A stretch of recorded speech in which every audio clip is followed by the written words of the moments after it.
Hello everybody, welcome back to Dave's Garage, 249. Today we got a problem with the 57 Chevy Gasser kit build. So I'm going to show you what happened there and a couple other things. So stick around. So here's what happens when you get impatient and are kind of a dumbass, and even though you kind of know things are going to go awry or you think they might, you just go ahead and do it anyways, and guess what happens? So this 57 Chevy build, here's the car itself. Everything is looking pretty good, and I'm really happy with the way the resin engine came out. You can see I got a fair bit of detail. I did not do plug wires because I just don't see any plug wire kits or anything that really look to scale. And if it's not done right, I don't know, I just not happy with the results. So here's what happened with the body. I had the paint all down, the spears, everything is all trimmed out, Molotov on all the chrome, firewall, blah, blah, blah. Took quite a bit of time, and we haven't had a lot of time for this lately because the weather's been getting better, and we have camping trailers and things that we get out and have to de-winterize, and we had a car show Sunday, but it rained, and so we weren't able to make that, and I'm not happy with this paint. What happened was that the paint colors are Tamiya, the silver spray is Krylon, and the chrome trim is the Molotov. And I use a pen, but I brush it on. And this clear coat, what happened was I was using the Tamiya clear, and for some reason I grabbed semi-gloss.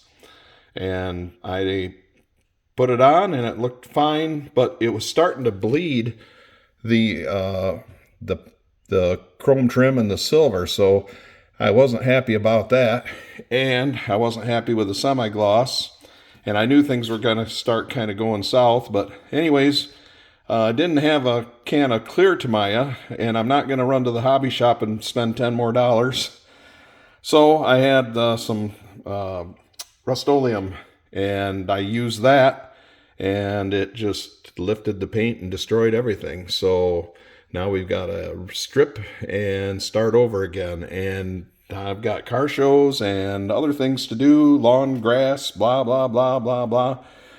So when you're a dumbass, this is what happens. I've been building models for about 60 years, and patience is the key. Stop, let things dry thoroughly, and don't get impatient. And this is what happens when you do, and it still happens once in a while, and paying the price for it. So real car wise, the next thing I've got going on is a friend of mine has a 65 GTO, and it's got tri-power on it, and he's just not happy with the way it runs, and they've done some kind of dumb things to it. So I'm going to make some repairs. The throttle shaft is all wallered out because they made up their own linkage, and it was out of square, and it kind of messed things up. So we've got some throttle bodies that I've got that are correct part numbers for that. I've got gasket kits already for those carb numbers. So I told them get the carbs off, and I'll go through them, and we'll tune that car and make it right. And the Autolite carburetor that I just did, we put that back on my friend's Galaxy and tuned it right in, and it's a good running car. So over here on the Mustang, I did manage to drive this some in the good weather, and I've owned it since last October or November after I had my knee surgery, just about when I was able to drive again. This came up for grabs, so I went and got it, but it's been sitting in the garage quite a bit.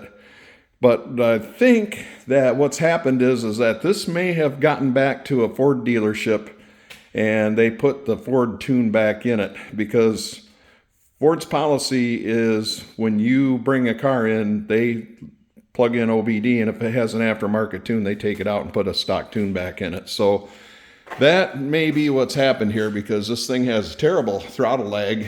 it's the drive-by-wire, and it's not responsive, and it doesn't really run as strong as I think it should. So tomorrow, I'm taking it down to Bren Speed, and just outside of Fort Wayne, and we're going to put a known tune in it and a supercharger tune and get this thing back to right, so we know what's going on with it. There's a lot of danger involved with not knowing what the tune is in a car like this, because that supercharger, you can have pre-ignition, you can have spark knock, you can have all kinds of bad things going on, and you'd never really know it. But I think that probably the correct plan is to put a known tune back in it and a supercharger tune and make this thing run and handle the way it should.